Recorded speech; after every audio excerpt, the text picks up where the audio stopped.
Hello everyone, आज हम इस वीडियो में डिस्कस करने वाले हैं 7 फरवरी के करंट अफेयर्स क्विज। चैनल पे आप लोग नए हैं तो चैनल को सब्सक्राइब कर लें, वीडियो अच्छी लगे तो वीडियो को लाइक कर दें। यहाँ पे हमारा फर्स्ट क्वेश्चन है, which of the following city is known as the international legal capital of the world. So कौन सी सिटी है जिसे international legal capital of the world कहा जाता है। तो जो international legal capital of the world कहा जाता है किस सिटी को, हेग। और हेग कहाँ है, यह है नीदरलैंड में। और इसे basically legal capital of the world क्यों कहा जाता है, बिकॉज यहाँ पे जो है इंटरनेशनल कोर्ट ऑफ जस्टिस भी है, international court of justice, international criminal court and जो परमानेंट कोर्ट ऑफ आर्बिट्रेशन है वो भी कहाँ है, वो भी कहाँ है, हेग में। हेग कहाँ है, नीदरलैंड में एक सिटी है हेग, और यहाँ पे international court of justice, international criminal court and the permanent court of the arbitration यही है। And international legal capital of the world के साथ साथ इसे इस सिटी को एक और नाम से जाना जाता है, international city of peace and justice. International city of peace and justice भी किसे कहा जाता है, हेग को, international city of peace and justice. Because जो फर्स्ट पीस एग्रीमेंट हुआ था या पीस कॉन्फ्रेंस जो हुई थी वो कहाँ हुई थी, वो भी हेग में ही हुई थी। और वो कौन सा ईयर था, 1899 में फर्स्ट इंटरनेशनल पीस कॉन्फ्रेंस हुई थी हेग में। दैट्स वाई यहाँ पे जो है हमारा राइट जो आंसर होगा वो होगा option C, Hague. The next question is, consider the following statements regarding Samudrayaan mission. तो समुद्रयान मिशन से रिलेटेड यहाँ पे हमने करेक्ट स्टेटमेंट बतानी है। सो स्टेटमेंट 1 है, it aims to send an unmanned submersible vehicle up to a depth of 6000 metre in the deep ocean to explore the sea bed. So यहाँ पे ये स्टेटमेंट हमारी इनकरेक्ट हो जाएगी, बिकॉज ये समुद्रयान मिशन जो है ये 2026 में प्लान किया गया है, इसको सेंड किया जाएगा इस मिशन को 2026 में एक्सप्लोर करने के लिए सी बेड। ये चीज़ बिल्कुल करेक्ट है। और जो डेप्थ होगी वो कितनी होगी, 6000 metre in the deep ocean में सी बेड एक्सप्लोर करने के लिए भेजा जाएगा ये मिशन जो बेसिकली वो एक्सप्लोर करने के लिए सी बेड, और जो डेप्थ होगी वो 6000 मीटर होगी। और बट यहाँ पे कह रहे हैं कि ये एक अनमेंड सबमर्सिबल व्हीकल भेजा जाएगा, बट ऐसा नहीं है। यहाँ पे मत्स्य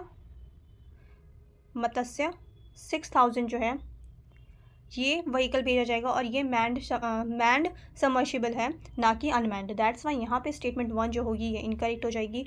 इसका आपको नाम भी पता होना चाहिए, क्या है, मत्स्य 6000, बिकॉज 6000 क्या है, 6000 जो है वो गहराई है, डेप्थ है। दैट्स वाई मत्स्य 6000 नेम रखा गया है। और मिशन का क्या नाम है, मिशन का नाम है समुद्रयान मिशन। ये मैंड सबमर्सिबल व्हीकल है, ना कि अनमैंड। दैट्स वाई स्टेटमेंट 1 हमारी इनकरेक्ट होगी। सेकंड स्टेटमेंट है, it will potentially unlock vast resources including critical minerals, rare metals and undiscovered marine biodiversity. So यहाँ पे सेकेंड जो है ये हमारा बिल्कुल करेक्ट है। इस मिशन से हमें काफ़ी सारी चीज़ें पता चलेंगी, बहुत सारे रिसोर्सेज फाइंड करने में हेल्प होगी। क्रिटिकल मिनरल्स हो गए, जैसे रेयर मेटल्स हो गए, और जो मराइन बायोडाइवर्सिटी अब तक डिस्कवर्ड नहीं हुई हैं, तो न्यू स्पीशीज़, न्यू बायोडाइवर्सिटी भी, मराइन बायोडाइवर्सिटी डिस्कवर की जाएगी। तो यहाँ पे स्टेटमेंट सेकंड जो है ये बिल्कुल करेक्ट है। फर्स्ट हमारी इनकरेक्ट है, यहाँ हमसे करेक्ट पूछ रहे थे, आंसर होगा हमारा ओनली टू जो है यहाँ पे राइट आंसर होगा, option B is the right answer. The next question is, consider the following statements regarding international court of justice. So international court of justice से रिलेटेड यहाँ पे स्टेटमेंट्स एंड हमने यहाँ पे करेक्ट स्टेटमेंट बतानी है। Correct statement बतानी है यहाँ पे स्टेटमेंट 1 है, the ICJ is the principal judicial organ of the United Nation. तो ये स्टेटमेंट 1 हमारी बिल्कुल करेक्ट है। जो इंटरनेशनल कोर्ट ऑफ जस्टिस है, इस चीज़ को ध्यान में रखना है आपको, ये इंटरनेशनल क्रिमिनल कोर्ट की बात नहीं कर रहा है, यहाँ पे है international court of justice. So international court of justice ये एक प्रिंसिपल ज्यूडिशियल ऑर्गन है यूनाइटेड नेशंस का। ये चीज़ बिल्कुल ध्यान में रखनी, क्योंकि कितनी बार एग्जामिनर कन्फ्यूज़ करने के लिए इंटरनेशनल क्रिमिनल कोर्ट भी दे देता है स्टेटमेंट में। दैट्स वाई ये चीज़ आपको बहुत अच्छे से क्लियर रखनी है कि ये इंटरनेशनल क्रिमिनल कोर्ट नहीं, इंटरनेशनल कोर्ट ऑफ जस्टिस जो है ये प्रिंसिपल ऑर्गन है यूनाइटेड नेशन का। सो यहाँ पे स्टेटमेंट 1 बिल्कुल करेक्ट है। सेकंड स्टेटमेंट की अगर हम बात करें, it can settle disputes only between states and can not address the cases involving individuals और प्राइवेट एंटिटीज़। सो यहाँ पे सेकंड स्टेटमेंट भी हमारी बिल्कुल करेक्ट स्टेटमेंट है। ये जो डिस्प्यूट्स वगैरह होते हैं ये सेटल करता है सिर्फ और सिर्फ जो मेंबर स्टेट्स हैं ICJ के, सिर्फ उनके ही डिस्प्यूट सॉल्व करता है। दैट्स वाई यहाँ पे स्टेटमेंट 2 जो है बिल्कुल करेक्ट है, सेकंड स्टेटमेंट भी। एंड थर्ड स्टेटमेंट है, its decisions are binding all parties involve in a case. So यहाँ पे थर्ड स्टेटमेंट भी बिल्कुल करेक्ट है। जो इंटरनेशनल कोर्ट ऑफ जस्टिस है, इसने जो भी फैसला दिया होता है, जो भी डिसीजन होता है इसका, वो बाइंडिंग होता है ऑल पार्टीज़ पे, जो भी इस केस में इन्वॉल्व होते हैं, जो भी केस में इन्वॉल्व होते हैं उन पार्टीज़ के ऊपर बाइंडिंग होता है इसका डिसीजन। सो यहाँ पे थर्ड, सेकंड एंड फर्स्ट तीनों ही जो है बिल्कुल करेक्ट स्टेटमेंट्स हैं। यहाँ पे हमसे करेक्ट पूछ रहे थे, आंसर होगा ऑल 3। सो ऑप्शन सी जो है ये हमारा राइट आंसर हो जाएगा, all 3। The next question is, channel पे आप लोग नए हैं तो चैनल को सब्सक्राइब कर लें। आप लोग वीडियो देख लेते हैं, लाइक भी नहीं करते और सब्सक्राइब भी नहीं करते चैनल को। यहाँ पे हमारा नेक्स्ट क्वेश्चन है, यहाँ पे रिवर्स हैं एंड हमने बताना है as per the Indus water treaty India has an unrestricted access from which of the above rivers. मतलब इनमें से जो है कौन कौन सी रिवर पे इंडिया का राइट है ज़्यादा। ये इंडस वाटर ट्रीटी जो है किस लिए थी, 6 रिवर्स के लिए थी, जिनमें से इंडस, चेनाब, झेलम, ब्यास, रवि एंड सतलज रिवर। तो जैसे इंडस है, यहाँ चेनाब है, ऐसे झेलम है, ब्यास है, रावी है एंड सतलज है। तो ये जो है सतलज, ब्यास एंड रावी, इन तीनों रिवर पे इंडिया का कंट्रोल है एंड इंडस ICJ यानी कि Indus river, Chenab river and Jhelum river ये पाकिस्तान के टेरिटरी में आ जाते हैं, इस पे पाकिस्तान का राइट है। और जो इंडिया के पास है वो है ब्यास, रावी एंड सतलज। तो हमने यही बताना था, हमारा आंसर होगा Beas, Ravi and Sutlej 4, 5 and 6। So option D जो होगा यहाँ पे राइट आंसर हो जाएगा 4, 5 and 6। The next question is consider the following protected areas. So इनमें से हमने बताना है how many of the above national parks are located in the Assam.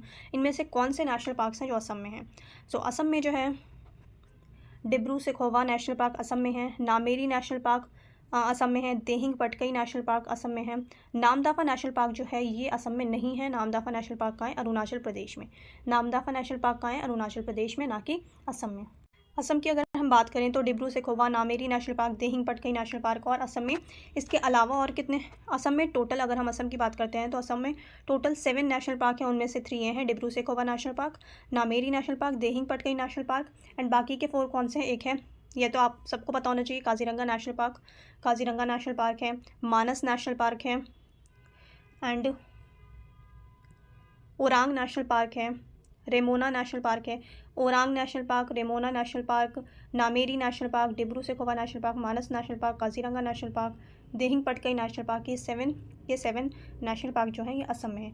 Orang national park जो है ये टाइगर रिजर्व भी है, Orang national park and tiger reserve, जो ये चीज़ आपको ध्यान में रखनी है। यहाँ पे जो हमारा आंसर होगा 1, 2 एंड 3 जो है ये राइट आंसर होगा, Dibru Saikhowa, Nameri and Dehing. So only 3 जो है यहाँ पे राइट आंसर हो जाएगा। Option C is the right answer. The next question is Which of the following statements are correct in respect of the WHO main objective? So WHO का main objective क्या है? सो improve करना global health को। सो यहाँ पे बिल्कुल correct है statement 1। Second statement है declaring pandemics and global health emergencies, ये भी बिल्कुल करेक्ट है। ये WHO का काम होता है, वर्ल्ड हेल्थ ऑर्गेनाइजेशन का, कि वो पेंडेमिक्स वगैरह जो है उसके बारे में बताए।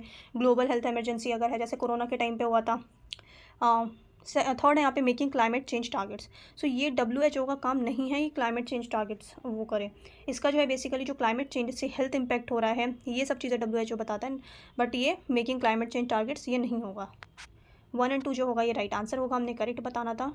सो ऑप्शन बी जो है ये राइट आंसर हो जाएगा, 1 and 2 only. The next question is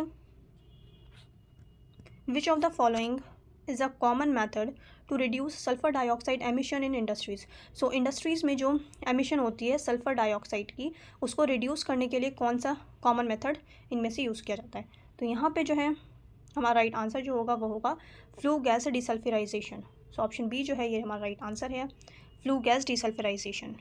the next question is consider the following with reference to the principles of the Paris agreement. So Paris agreement के प्रिंसिपल्स बताने हैं हमने। सो यहाँ पे ऑप्शन 1 जो है स्टेटमेंट 1 है common but differentiated responsibilities and respective capabilities. So यहाँ पे स्टेटमेंट 1 बिल्कुल करेक्ट है। सेकंड स्टेटमेंट है first mover advantage. So second हमारा बिल्कुल इनकरेक्ट हो जाएगा, बिकॉज हम पेरिस एग्रीमेंट की बात कर रहे हैं। ये 2015 में पेरिस एग्रीमेंट हुआ था और ये बेसिकली किसके लिए था, क्लाइमेट चेंज के लिए। और ये यहाँ पे कह रहे हैं फर्स्ट मूवर एडवांटेज, तो ये नहीं होगा, बिकॉज ये जो है इकोनॉमी में यूज़ किया जाता है, इकोनॉमिक्स में यूज़ किया जाता है बिजनेस के लिए और कंपनीज़ के लिए, बेसिकली कंट्रीज़ के लिए जो बेनिफिट कमाने वाले हैं, मतलब बेनिफिट जिन्हें होने वाला है, जो न्यू मार्केट में फर्स्ट एंटर करेंगे, मतलब सबसे पहले जो एंटर करेंगे न्यू मार्केट में, तो उनके लिए बेसिकली ये इकोनॉमी का टर्म है। दैट्स वाई यहाँ पे सेकंड स्टेटमेंट हमारी इनकरेक्ट हो जाएगी। थर्ड है carbon trading system. So carbon trading system जो है ये मेंशन किया गया है पेरिस एग्रीमेंट में आर्टिकल 6 में, बट ये एक मैकेनिज्म है, यहाँ हमसे प्रिंसिपल पूछ रहे हैं। कार्बन ट्रेडिंग सिस्टम जो है यहाँ पे थर्ड हमारा इनकरेक्ट हो जाएगा, बिकॉज हमसे पूछा है कि पेरिस एग्रीमेंट के प्रिंसिपल्स क्या हैं। तो यहाँ पे कार्बन ट्रेडिंग सिस्टम एक मैकेनिज्म है पेरिस एग्रीमेंट का, बट ये कोई प्रिंसिपल नहीं है, दैट्स वाई थर्ड जो होगा यहाँ पे इनकरेक्ट हो जाएगा। सेकंड भी इनकरेक्ट है। फोर्थ है फ्री मार्केट इकोनॉमी, सो इकोनॉमी से कोई इसका लेना देना नहीं है क्लाइमेट चेंज के लिए, सो यहाँ पे फोर्थ जो है ये हमारा इनकरेक्ट है। जो हमारा राइट है वो है सिर्फ और सिर्फ स्टेटमेंट 1। हमसे यहाँ पे करेक्ट पूछ रहे थे, आंसर होगा ओनली 1। सो ऑप्शन ए जो है ये राइट आंसर हो जाएगा, ओनली 1।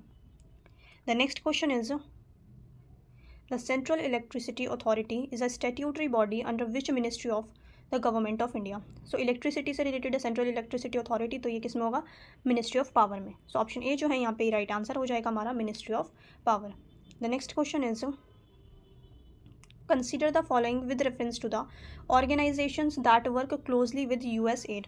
सो USAID की अगर हम बात करें तो ये क्या है, United State Agency for International Development. इसकी फुल फॉर्म क्या है, यूएसएड की। यूएसएड की फुल फॉर्म है United States Agency for International Development. So यहाँ पे कह रहे हैं कि कौन सी ऑर्गेनाइजेशन जो है वो साथ में काम करती है यूएसएड के। सो यहाँ पे हमारा जो राइट आंसर होगा वो होगा, इनमें से बताना है हमने, तो कौन कौन सी ऑर्गेनाइजेशन है। अगर हम बात करें यहाँ पे यूनाइटेड नेशंस की, तो यूनाइटेड नेशंस जो है ये बिल्कुल करेक्ट है। वर्ल्ड बैंक भी है, वर्ल्ड हेल्थ ऑर्गेनाइजेशन भी है, बट यहाँ पे वर्ल्ड मीट्रोलॉजिकल ऑर्गेनाइजेशन नहीं होगा। United Nations, World Bank and World Health Organisation हमारा करेक्ट आंसर होगा।